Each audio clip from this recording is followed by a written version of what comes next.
What is going on, everyone? AP over here, Rumpier Sports, bringing to you. We got the hardwood up to lock show. I'm here with my guy, Draft Cheat. We have the prestigious Emirates Cup, 2 games tonight. Fun little slate, 2 defensive-ish minded teams. It's going to be fun to break it down with you, DC. What's going on, my man?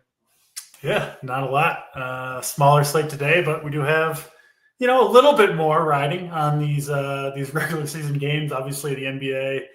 Baseball's like that too, right? It's just a long, long season. So I do like that there's this kind of cup that at least gives, a little bit more meaning to these games. And honestly, I think in the, in the qualifying rounds, teams kind of don't take it all that differently. But you get to the elimination rounds, which we do have tonight, both games in the quarterfinals, I believe, here.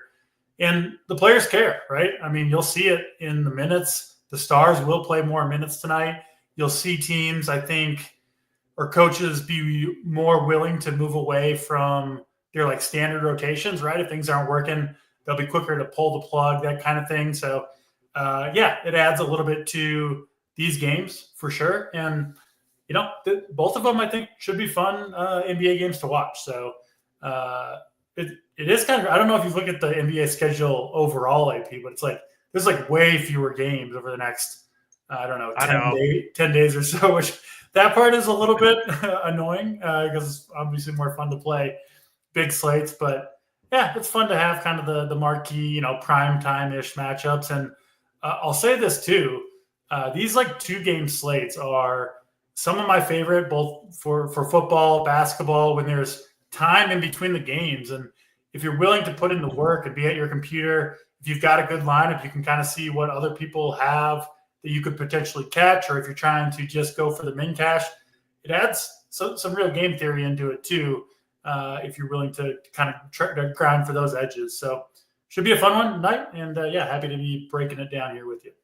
Yeah, I did look at the schedule. We hit a nice heater with the NBA bets, and I pulled up this week, and I'm like, man, we have very little to work with, but we do have 3 posted. I have 3 posted right now. It's mainly going to be small bets for me, which is 0.75%, 3/4 of a normal bet, and then micro bets, which is half of a normal bet, just to keep me honest. And I do have a couple tonight that I like. Me too. We'll incorporate that, into this build. So at DC, here's what I think we do. We got SaberSim up. All my stuff is already done. This very much reflects kind of what I did earlier. Obviously, there's some key news that already just hit. And we have Jonathan Isaac. That was the main piece of news. Jonathan Isaac is out. Orlando, Milwaukee. It's going to be interesting. I like Milwaukee in this matchup. I also have a bet on the over.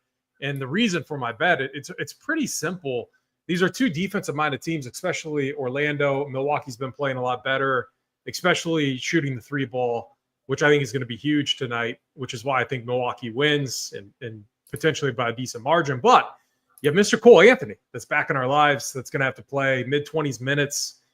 And what does Cole Anthony do? Cole Anthony, he brings, the boom off the bench, a spark, an offensive spark. But you can't tell me that Milwaukee's not going to attack him every chance that they get. So I think it's a spot where we see a little bit better scoring environment. I thought the total was a little too light, so I like the over there. And then Milwaukee should take care of business. Let's break down this first game, then we'll get into the second game. I'm going to go team by team. So give me your thoughts on the game. And then starting with Orlando, and then whenever you want me to switch over to Milwaukee, we can do that. But I have Orlando up right now, and you can see the projections. The front court, I mean, they're going to be pretty thin in the front court. So I think Mo Wagner, Goga, and Wendell Carter Jr. obviously are going to have to play a lot of minutes here. But what's your thoughts on the Orlando side of this matchup? Yeah, so Orlando's changed a lot from the beginning of the season and kind of what their plan was, right? They're coming into the season, if they're healthy, the plan was to run most of the offense through Franz Wagner and Paolo. Actually, I think Paolo was going to be the number 1 guy until he went down. He goes down. We saw the crazy run from Franz Wagner, right, where he got up to, he was big mid-9Ks, living in the mid-9Ks and kind of deservedly so, playing awesome basketball. You take him off the court, now you're missing kind of the 2 key cogs of the Orlando offense, and it does change things. It puts more on the shoulders of Jalen Suggs, right? He's got to be kind of a more traditional point guard when he's out there. And he does start, at least AP, kind of with the backcourt to himself a little bit, right? Like KCP, the two guard isn't really much of a creator. They don't have that much like creativity, ball handling in the starting lineup outside of Jalen Suggs. So I like this match. I like the role for him that has, we haven't seen it that many games yet. So I think it's kind of new. I like that. And then I also like the individual matchup, right? We've seen guards kind of go off against Milwaukee. They just don't have many perimeter defenders. Obviously, Lillard, one of the worst point guard defenders in the entire league. Gary Trent is just he's just like a straight up shooter. They just don't have a lot out there. Their interior defense is pretty good, the Bucks, but they've always allowed teams to kind of bomb away from three. And given the size of the Bucks underneath with Lopez, Giannis, Portis, I don't think it's going to be a lot of, Wendell Carter Jr., Mo Wagner, Goga. I don't think those guys are going to have a ton of the offense flowing through them. So the plays I like from Orlando are really the backcourt guys. I do like Suggs. The price tag at 7,300 is, I think it's kind of even in the new role. I think it's kind of approaching his ceiling just a little bit. And then I know they're coming off the bench, but I like both Cole Anthony and Anthony Black here. We saw in the last game, all three of those guys closed the game. I believe Orlando had a come from behind win in the fourth quarter, kind of led by the three guards. KCP was also on the court so they had really the 4-guard lineup. And then it was in that game, Goga who closed. But I could see something similar where we're seeing a lot of the Orlando guards out on the court. And I mean, for those reasons, I like your overbet in this game. And I do like the Milwaukee side too. I don't really see how Orlando's going to slow down Giannis in this game. Seems like he's going to be able to get kind of what he wants. I know Orlando's a good defensive team overall, but I think that's mostly out on the perimeter. I think Giannis going to eat these guys up inside. So pretty simple for me here. It's Orlando backcourt and Milwaukee front court is really what I'm looking at, AP. I agree with a lot of what you said right there. When you think of the alpha on this team, I mean, they're missing both Franz and Paulo, which is just, I mean, usually like what can happen in Franz. So he was out. They just played Phoenix and they got a nice win. And you're always going to see a team like step up, not like their top two stars are out. You see them. Can they extend that against a Bucks team that's really starting to hit their stride? I've been really impressed with them and what I've seen. This is going to be really tough, like a really, really tough spot. I don't really think like Suggs, it's going to take like a full team effort. Goga played well that last game. You're going to have to see Suggs like really, really play up. I think we are pretty likely to see foul trouble for at least some of the Orlando bigs, right? I mean, guarding Giannis, he's going to attack the basket in this game and get to the line, right? I mean, I think Goga, Wendell Carter, and Mo. I mean, I don't know. It's hard to predict which ones, but yeah, just more reason to kind of like those Milwaukee or the Orlando guards instead of the Orlando bigs is really where I'm at, I guess, on this game. The stand I took, Mo Wagner, his like point per minute rate has been awesome in this role. Just look at what he's doing right now. He's a guy that, yes, he can get in a ton of foul trouble, but we know, he comes off the bench, but he's going to have to play minutes. Foul trouble is a risk, but he could be in there real quick though, right? I mean, if Carter or Goga gets in foul trouble, we could see Mo potentially earlier than they're planning to. So, 100%. So like my kind of thesis here with the Orlando side is they still have a lot of bodies and they still run a pretty deep rotation. I honestly like Cole Anthony. You could take a bunch of different stands here. I want to be in line with the field. I considered locking him. It's just tough to do because he still does have bust potential. Like, what's your thoughts on what I did with the projection with these Orlando guys? Anything that you would change? And then we can go over to the Milwaukee side. Yeah, to me, Goga seems high at 28.5 there. That seems high to me, again, with foul trouble concerns. And I know, Isaac is out and Paulo's out, but I still think I just think we could see like the 3 or 4 guard lineup a lot from Orlando, where I just don't think the minutes are quite as secure for the Orlando bigs as maybe the projections are putting out there. I also do think it's possible that Orlando tightens up their rotation here. Obviously, it is kind of a must-win game, right? If you're talking about, you're eliminated from the NBA Cup if you don't win. So, like, I wouldn't be shocked if Jet Howard just doesn't play. I mean, they played 9 guys last time. Or 10 guys. Caleb Houston played in that game too. I would X those guys out. I don't want even Tristan Da Silva I'm trying to avoid. I just don't see upside for him. And I see, right? I mean, what is the ceiling on this guy? Like 20?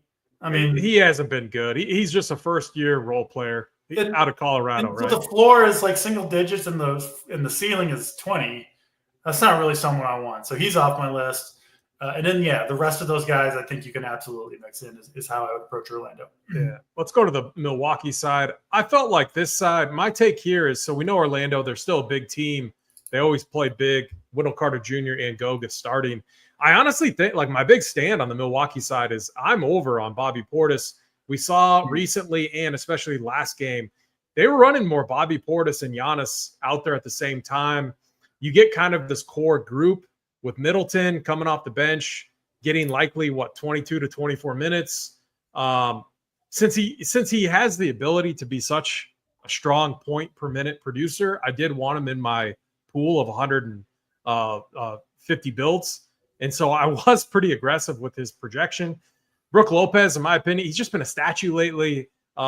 He hasn't been a priority. I mean, Giannis is like on an absolute tear right now. Like, he is playing at another level. And so that obviously takes away from Brolo, which is why we see Portis do better when, obviously Giannis is in the bench, get a little bit of overlap there. And then Gary Trent Jr. is actually coming alive. He's been very good defensively, and he's been much more efficient from the 3-point line. So honestly, like, your Taron Prince, Andre Jackson's only out there for defense. AJ Green, he'll come in. He might hit a couple threes, but I honestly think we see this kind of core group start to develop on the Bucks side with these guys right here, Giannis down to Gary Trent. What's your take on the Milwaukee side?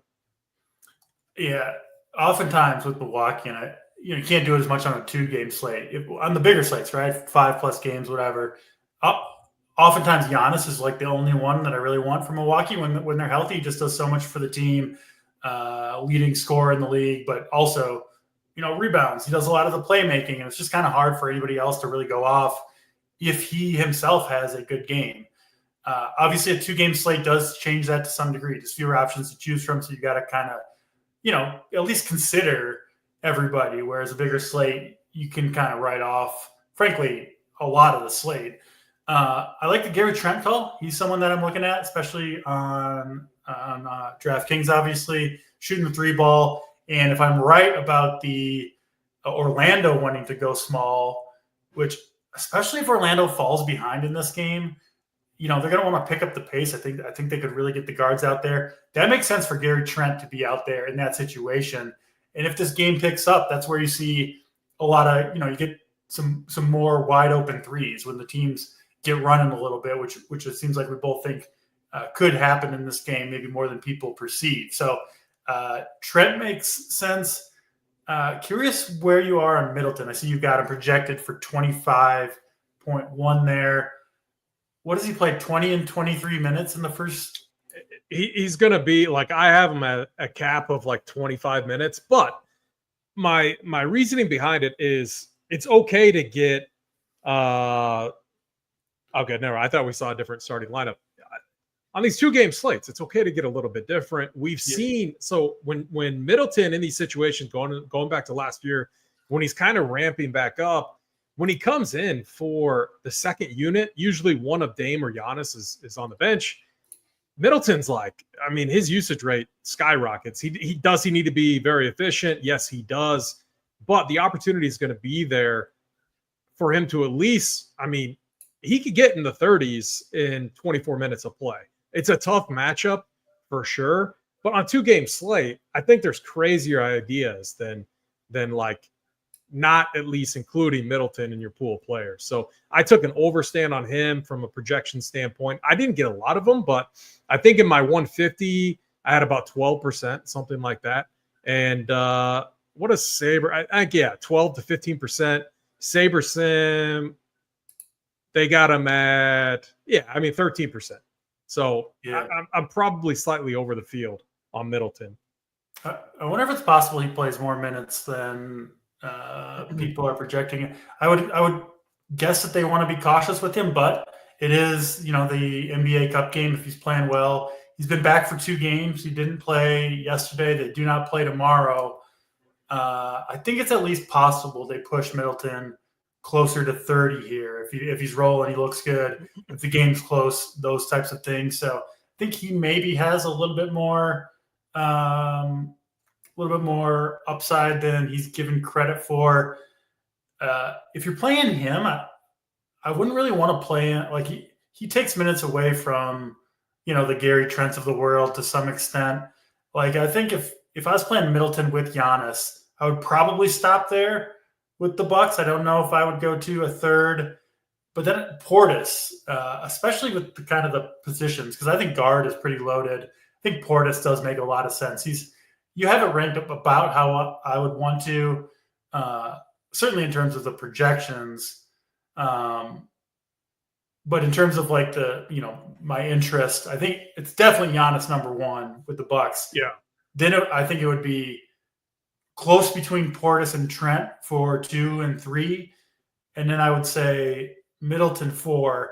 And I don't think I'm going to get to Lillard or Brook Lopez today myself, but obviously those guys would be 5 and 6 for the Bucks. What about you? What about in your own ownership? What are you looking at? Yeah. So like Lopez, the first thing that stuck out to me is, this guy's going to be incredibly low owned, 8%, sub 10%. I had interest initially just from an ownership standpoint, but dude, Bobby Portis was awesome last game. I think he was 5 for 5 from 3-point range. His shot is starting to fall and come alive. And while Orlando has been pretty good at limiting points at the rim in the paint, they have struggled against shooters, 3-point shooters. And if Portis comes out and hits those 3-pointers like he did last game and a few games ago, then I think he's going to earn himself more minutes and be a potential smash play. He's another one too that, given the increased magnitude of the game with it being the NBA Cup, Portis is one where I think in general they're pretty kind of just, this is the minutes that you're going to play. But this could be one where if he's really getting it going, or they're struggling, to start the first or third quarter, maybe he gets in there early and maybe they let him go a little bit longer to try to go win the game, especially in the second half. So he is one where, you're not necessarily going to project him for more minutes, but I do think the potential is absolutely there for him to, run it up to 30 minutes if things are really going his way, which it's almost like a little correlation bet there, right? If you play him if he's playing well, going to get more minutes, and you potentially could have kind of a ceiling game for Portis here. Yeah, my last thing too was I thought our friends at Saber were a little light on Giannis. He's been incredible. I know the matchup's tough. It's not as ideal for him. I don't think it's that tough of a matchup for Giannis. Yeah, I agree with you 100%. Yeah. So you'll see what I did with the studs. I wanted on these slates where we have 3 clear studs who are going to be a factor on the slate. I wanted to enhance all 3 of their projections. Let's go to this next game. We got Dallas against OKC. Obviously, a rematch of what round was it in the playoffs? It's the first round, first or second round. I think it might have been. I think it was the first round. Yeah. Yeah, with obviously the Mavericks. Our boy Glock, his Mavericks. Luka Doncic getting it done against OKC. I like the Mavericks side in this game. I think it's going to be a great game. But 4.5 points. I mean, these teams are so close. Now, again, I'm working under the assumption I think PJ Washington plays, battling the illness right now. I mean, how can you not play in this game? Like, there's 2 games on tonight. They need him. Really, really sick. He'll be in there. Yeah. Yeah, if not, I'm probably screwed because he is very important in this matchup specifically. He was key for them in their series in the playoffs. Had one monster game, already had an insane game earlier this year. That was without Luka. PJ, he was 27 points, 17 rebounds in that game earlier this year. No Luka. Kyrie, I forget what Kyrie did, but the Mavs went in and they beat OKC without Luka Doncic. Very, very impressive win. I think this game is clearly going to be a ton of fun to watch. I think it's going to be extremely viable fantasy-wise. What's your thoughts on this game? And then break down the Dallas side for me, DC. Yeah, so I like the Thunder to win this game. Man, they've been playing awesome. I think outside of Boston, I think the Thunder might be the best team in the league. I would love to see them make a run this year. Jalen Williams, a guy that I've liked for years now, really, really coming into his own. He's been fantastic. And I mean, they lose, arguably their second best player, Chet Holmgren, and they don't miss a beat, right? Like they just keep on chugging along. Really impressive from this young team. And Hartenstein's been a guy that I have liked. The minutes haven't always been there, partly because they blow a lot of teams out. Hartenstein can get a little bit in foul trouble, but he is by far my favorite center on this slate. Hartenstein, he's a priority play for me at that $7,100 price tag. I like SGA to cook this Mavericks team, frankly. I mean, he's just unstoppable out there. And these are guys that, again, if you just look at the recent game logs, you see 30 minutes for SGA, 34 last game. If this game is close, I mean, he could play 40 minutes, I think. Same with Jalen Williams. I think Hartenstein could be out there for 35 minutes. I think the Thunder are going to play to win this game. They're at home, against their rival. Of course, they're going to push their studs more minutes. So I think the Thunder. I've talked about this before. I can't remember if it was a free show or premium. But like to me right now, they kind of clearly have a big three: SGA, Jalen Williams, and I think Hartenstein is included in that big three for me. And then all these wings, right? I mean, Dort, Caruso, Wallace, Wiggins, Isaiah Joe, like those guys are all kind of interchangeable. Their job is to slow down Luka and Kyrie, obviously, while SGA, Williams, Hartenstein kind of carry a lot of the offense, that sort of thing. So yeah, I think the Thunder are really well. I know they lost to them in the playoffs last year, but I think they're well equipped for this Dallas team. I expect the Thunder to, exact a little bit of revenge on this year, their most important game of the season so far. I think they put a hurting on Dallas tonight. So I like OKC to win, to cover that spread, that 4.5 number. And I like playing the big three for OKC: SGA, Hartenstein, and Jalen Williams. I like getting all three of those guys into my lineups. It is actually Hartenstein. Mostly center on many slates is a very strong position. On this slate, if you're not playing Giannis there, I think it's a little bit sketchy. So Hartenstein, like I said, is my favorite of the bunch. Yeah, he's been very consistent too. I mean, you just pull up the box scores, 35 plus in almost every single start. The only time he didn't was against the Jazz, only played 22 minutes. Off the top of my head, I have no idea if that was a blowout or what happened in that game. But clearly, when he is on the court, he is a solid point per minute producer. So I agree with you on Hartenstein. I mean, it's really like, so my biggest question with OKC, and I moved over to the OKC side. I'm with you on SGA. I think he's the best stud. I have him ranked number 1. And he's the biggest stand I'm taking tonight as far as like between SGA, Luka, and Giannis. I definitely have the most exposure to SGA.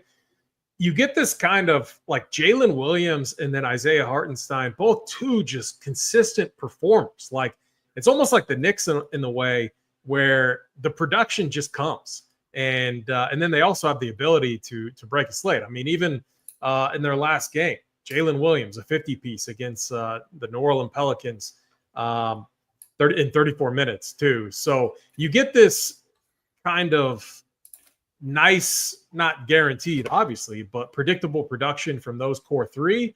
And then it's like a guessing game. What's the rotation going to look like? What's Diagonal going to do? And I think it's an Alex Caruso night. So I think they want to win this. I think they want to get to Vegas. And I think it's going to be, I think we're going to see playoff type of rotations, which in my opinion could mean more Alex Caruso. So he's the other, there's two value pieces that I'm going to be pretty high on. It's obviously the one that everyone's playing in Cole Anthony. And then my other is Alex Caruso. But what we see all the time with the Thunder is Isaiah Joe could come in, hit a bunch of shots, and hit value. He could also get you 4 or 5 fantasy points and bust. Aaron Wiggins, the same thing. Kaysen Wallace, he's going to start. Also the same thing. It's kind of a hot hand approach with these combo guard / wings that come in and rotate in.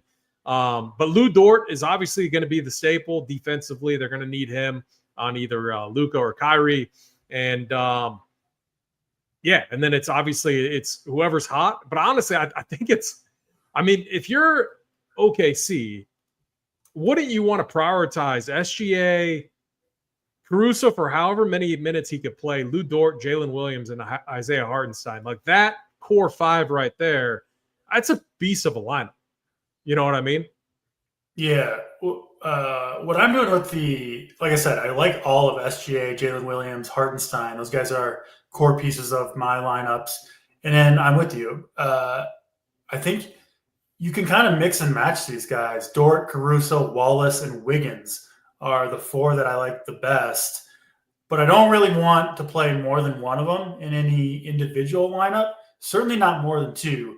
Because they all are kind of competing, right? And you don't know necessarily where the minutes or production is going to go. To me, you could dig further into the matchups if you wanted, but these are similar players, kind of a guessing game, I think, between the Thunder wings. They're just very interchangeable. I mean, the coaching staff seems to think so as well. So those are kind of like the last guys in for me, right? Like you kind of have your lineup, you got the last forward spot, and I think on one, like Caruso, Dort, I got them projected pretty similarly. Caruso's a cheap one, right? So he's like the kind of the better play, but I guess if you have the money to spend, I would go up to Dort. Main guys, SGA, Hartenstein, and Williams. And then I found myself fading Luka. He's the stud I don't have. I've got Giannis. I've got SGA. And then you can't fit all 3. So, or at least I couldn't in my build. So he is clearly the third guy for me. And even Jalen Williams, I'm kind of playing over Luka, obviously different positions and price tags, but just didn't find myself getting to Luka. And I've said this many times. Luka, I never get right. When I play him, he has, his disappointing games. And when I don't, he seems to go off. So he'll probably smash tonight, but it won't be on my lineup, AP. Yeah, my goal was to get overweight on SGA. He's my main stand, and Giannis, and then Luka. Man, he's looked really good. Seems like Luka's back. A 70 piece in 3 of his last 4 games. Obviously, I never want to tell people not to play fade him. But DC, those matchups: Toronto, the Wizards, Grizzlies, who play super fast right now with Zach Edey out, and the Blazers. So this matchup's going to be so much tougher. Well, and it's different too.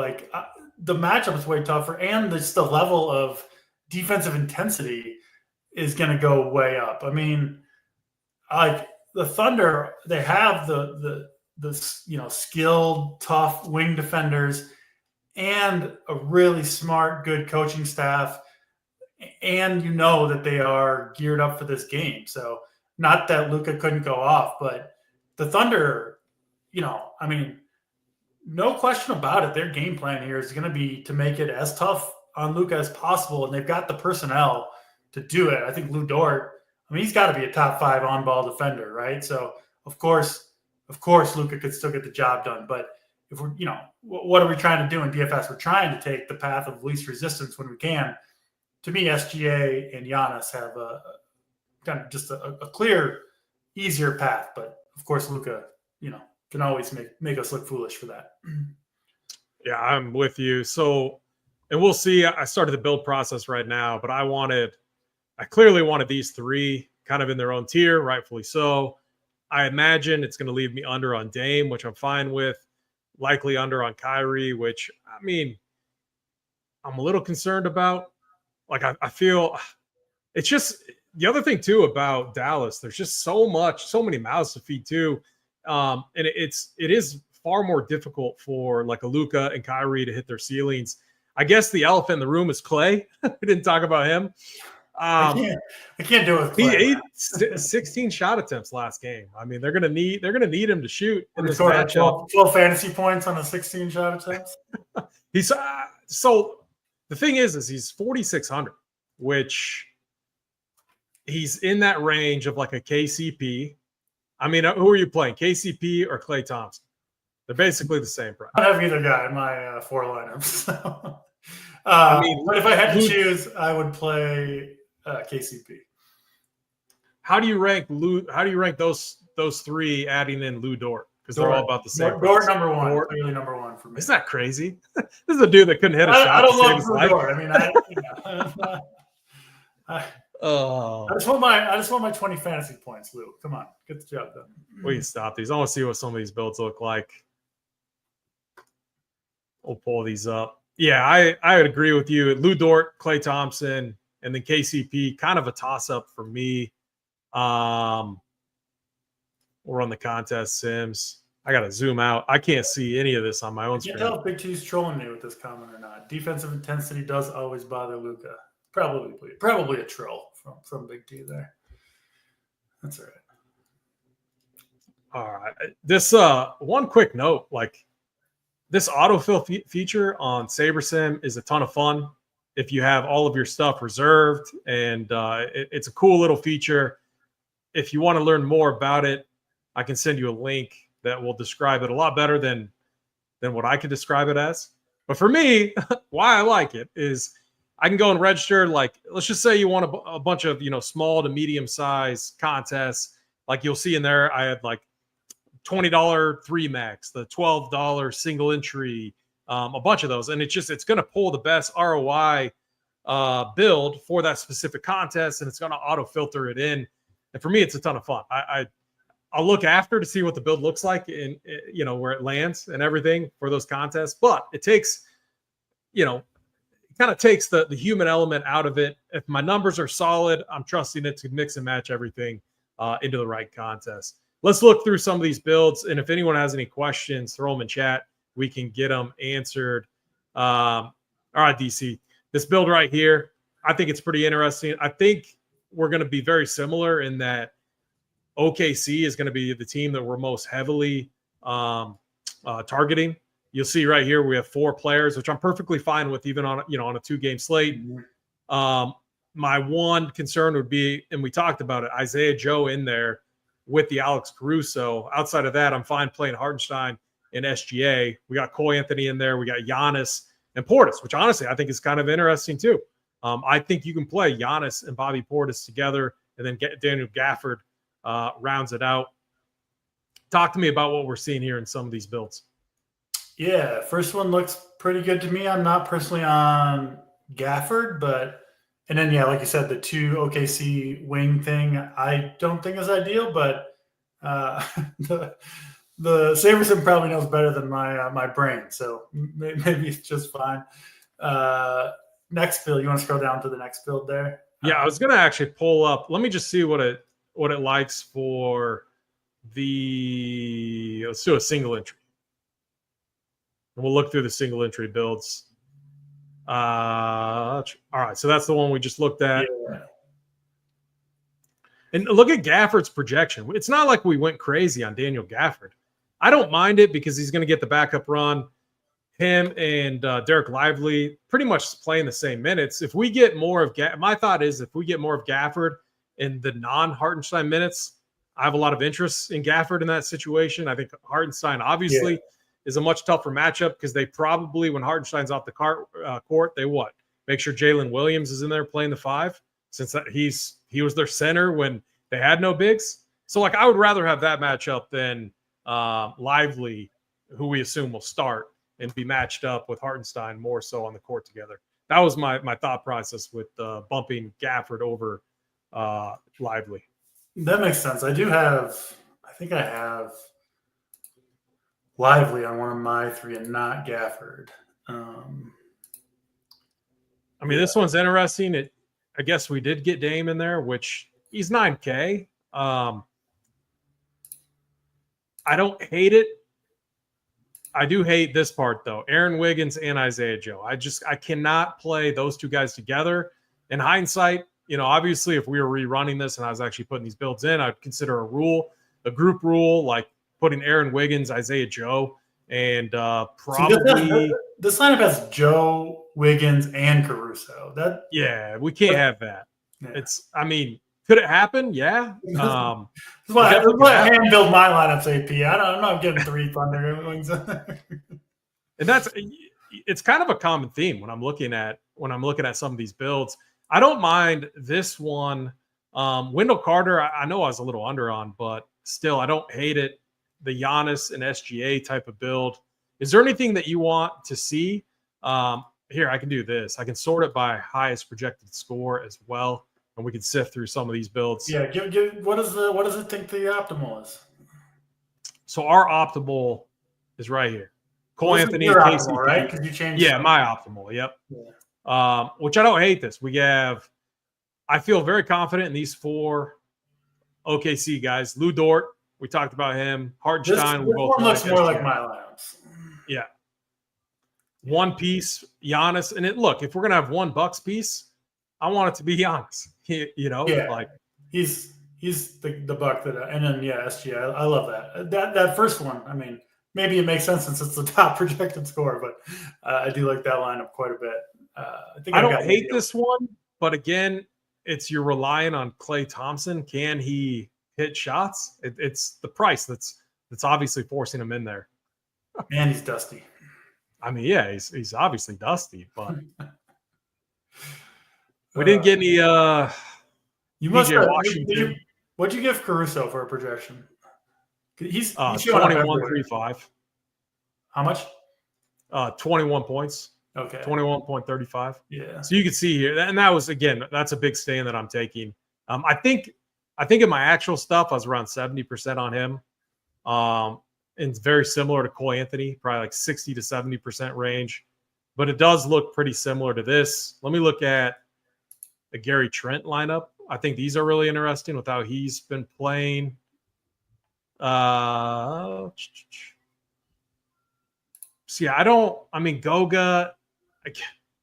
Goga did nuke last game. What do you think Goga put up last game? Put up a 48 piece against Phoenix. Goga. I know, but are you full fading him? I'm playing just 3 lineups on DK and 1 on FanDuel. So I don't have any Goga. Nice. This one's kind of interesting too. You have SGA, Hartenstein, Caruso. That's kind of a core block for me. Lou Dort there is fine as well. And then, honestly, Cole Anthony is the only piece from Orlando. When you think about how Orlando plays, I don't hate it. Who on Orlando would we be fearful of not playing? Is there a player outside of Cole Anthony, which again he's coming off the bench? You're saying, what was your question? Who would we be afraid of not playing on Orlando? We only have one piece from Orlando here, and it's Cole Anthony. I'm fine with that. Yeah, I'm not prioritizing Goga or Wendell Carter Jr. or KCP. Even Suggs, I like Suggs, but I don't think he's that likely to completely nuke and be a must-have. I won't be shocked if he ends up on the winner, but I don't understand why Cole Anthony is mega chalk. You want to take that one from our from the boss man, Big T?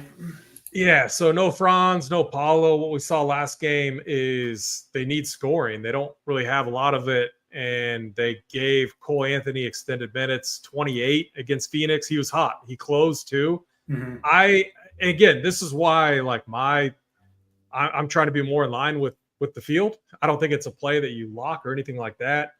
There is bust potential there.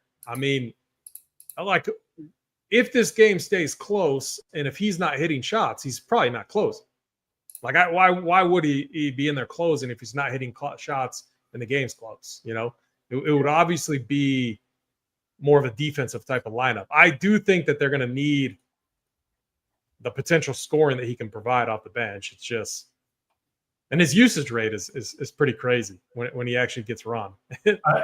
The reason I mean, like it is him, ridiculous. I think he's got legit upside against the Milwaukee backcourt at that $4,300 price tag. If he comes in, he gets rolling. Like, even Suggs is not like a true kind of traditional point guard. Cole Anthony's kind of the one guy they have who I could just see him getting going, right? And we've seen like big games from him in the past with the guys that Orlando's missing. I don't think his floor is super high, Cole Anthony, but I think the ceiling at that price tag is higher than anyone else at that price tag on the slate. Are you ever running a 5-man stack? Look at some of these Luka lineups. Now, this is projected score. I bet if I changed it to one of these, let's look at this one.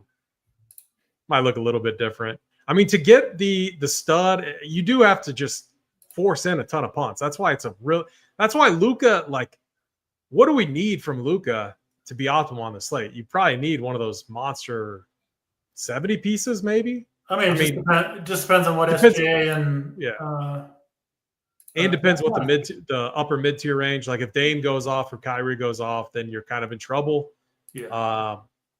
SGA at 10K though does feel like the guy that I want to prioritize. When you looked at what he's done in this matchup, especially in the playoffs last year, he was by far the most consistent producer in that series. Like he was hitting like 55 plus every single. I think it went 7, right? Glock would know. If Glock's in chat, he can.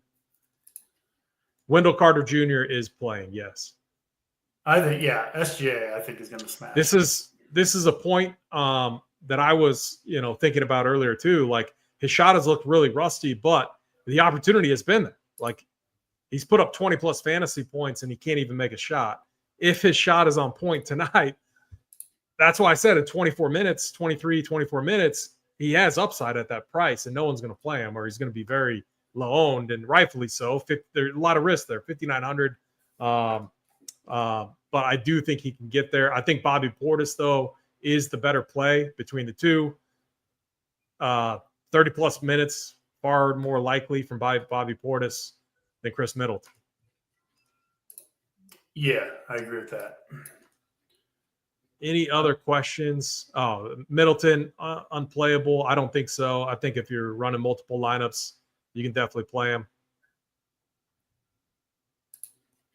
Those Luka lineups are rough, man. I don't know if I like those. I can't recall if I made a group rule for my own stuff too. I don't have any Luka. He'll crush me, I'm sure. I mean, who do you have? You got SGA and then Giannis? And then Jalen Williams, yeah. Yeah. I wanted to see what these did we not get any Suggs? No, we did. I want to see what these lineups look like. A lot of OKC. So I think for me, it's like I don't hate this lineup right here. Cole Anthony, KCP, Caruso, Giannis, Gafford in there. I like that Suggs, Dort and SGA. We got 2 studs plus a middle tier stud that look like if Orlando somehow keeps it close, if this game comes down to a final field possessions, I would guess that Jalen Suggs probably had a pretty good game. Like I don't know where else the scoring is going to come from. Benair, this is in this country you're innocent until proven guilty. So Mangone's got at least a couple more months here at RPS. Is it crazy that the guy looks exactly like Bryce and then his name is Mangoni? Mangi, yeah. Well, I want to know when Mangone's family removed the I from their name. So Mangone. We do have Wagner over. Yeah, I like the Wagner call. I have plenty of Mo Wagner myself. We haven't looked at any. Let me pull one up. You got any final thoughts? I guess the first game just locked. Just I mean, 5K. Yeah, he's perfectly fine for sure. No, good showdown slate tonight. If the first one doesn't go your way, I might be hopping in there. We'll see. NBA showdown's pretty fun. It's like, I mean, showdown's always that way, right? It's just so much action. Every possession matters. Can you guess what my?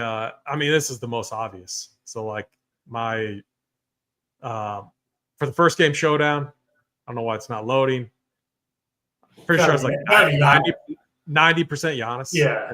I should have went with more, but I mean 90's good. Yeah, 90's good. Yeah. And then let me look at this one. Then we'll get out of here. This one, yeah, mainly heavy. I think 60% SGA. What's your thoughts on that? I probably need, I need to uncheck these two. I'm not playing Klay Thompson, captain. No way. I'll probably end up playing showdown. It'll be SGA and Hartenstein. I think would be my two most owned cap, which is what you got. So yeah, followed by Luka, a little bit of Kyrie, then Jalen Williams. So typically how I play it. All right, good stuff. Any other questions in there? I don't think so, but we are going to do the show again tomorrow. Same time. It's I believe another 2-game slate, but yeah, we'll be here for you guys. Thanks for watching. We'll do. I think people enjoyed the Saber Sim going through the lineup. So yeah, we'll be back tomorrow to run it back. Yes, sir. All right. Good luck tonight, guys. Any questions? We'll be in Discord answering them, and we will see you all tomorrow. And as always, run pure.